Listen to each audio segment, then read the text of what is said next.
欢迎来到巴巴娱乐呀频道，请订阅频道，所以大家不要错过当天最热门的新闻。我们今天的时事通讯包括以下内容：程毅的角色引力波，为何他的剧总能让人一追到底，无法自拔？程毅的角色引力波，为何他的剧总能让人一追到底？在光影交错的荧屏世界，有些演员如流星划过，璀璨却短暂，而另一些则如恒星般，以其独特的光芒与引力，将观众深深吸引，久久不愿离去。演员程毅便是后者。他的作品初看或许只为其清俊的古装扮相或某一瞬间的眼神所动，但随着剧情的深入，观众往往会发现自己已然入戏，从一个角色追到另一个角色，形成一种难以抗拒的追剧惯性。这背后究竟隐藏着怎样的魔力？一、入魂式演绎，他不是在演，而是在成为。程毅的表演最显著的特质便是那份倾注全部身心的沉浸感。他似乎从不满足于仅仅扮演一个角色，而是致力于让角色在自己的血肉中活过来，拥有独立的呼吸与心跳。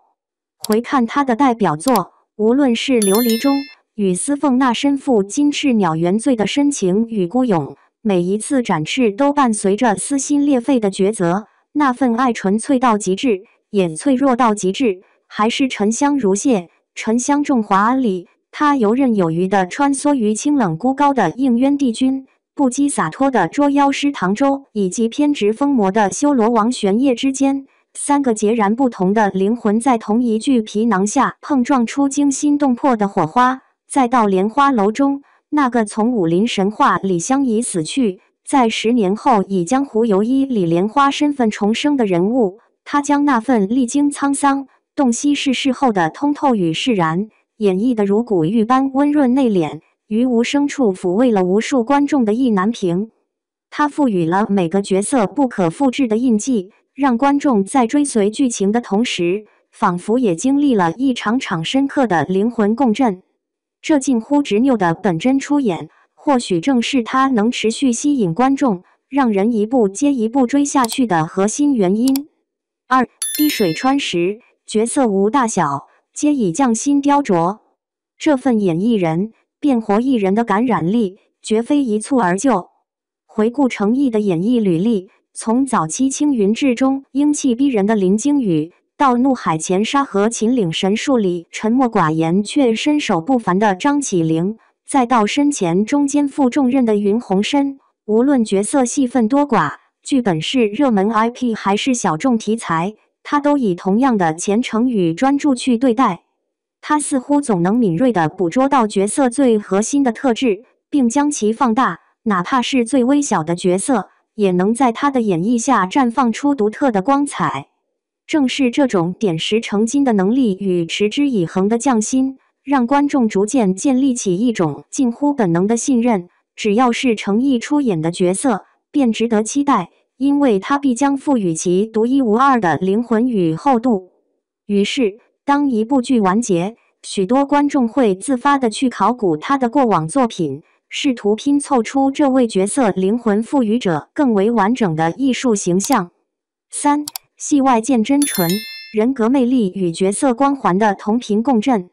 当观众对演员塑造的角色产生深度共鸣后，往往会不自觉地将这份情感投射到演员本人身上，渴望了解戏外那个真实的他。而程毅戏外展露的种种细节，恰恰与他戏中角色的某些美好特质形成了奇妙的呼应，进一步强化了观众的喜爱与信任。那些在网络上流传的片段与描述，勾勒出一个温暖而真诚的形象。在片场，他会默默将自己的手套递给手已磨破的五行兄弟，与粉丝合影时，会为了照顾对方而自然的单膝跪的；在机场或片场，会主动伸手扶起不慎摔倒的粉丝或群演，会细心地为后备演员举高门帘，并带头为其鼓掌。在活动现场遭遇冷场时，他会主动挑起话题，化解尴尬。在夜色中，他会用手机的灯光为散场的粉丝照亮前行的道路，当粉丝请求他签名祝减肥成功时，他却温柔地写下祝你健康快乐。戏里的侠客用手中的剑守护苍生，戏外的诚意则用这份不经意间流露的真与善，温暖着周遭的人。这份戏里戏外高度统一的温柔与赤诚，使得角色光环与演员自身的人格魅力产生了强烈的同频共振，让观众深刻感受到那份令人沉醉的，不仅仅是一个个鲜活的角色，更是那个将演员二字视为信仰，同时又将真诚与善意播撒于烟火人间的灵魂本身。4. 未来序章，信任危机，期待已然汹涌。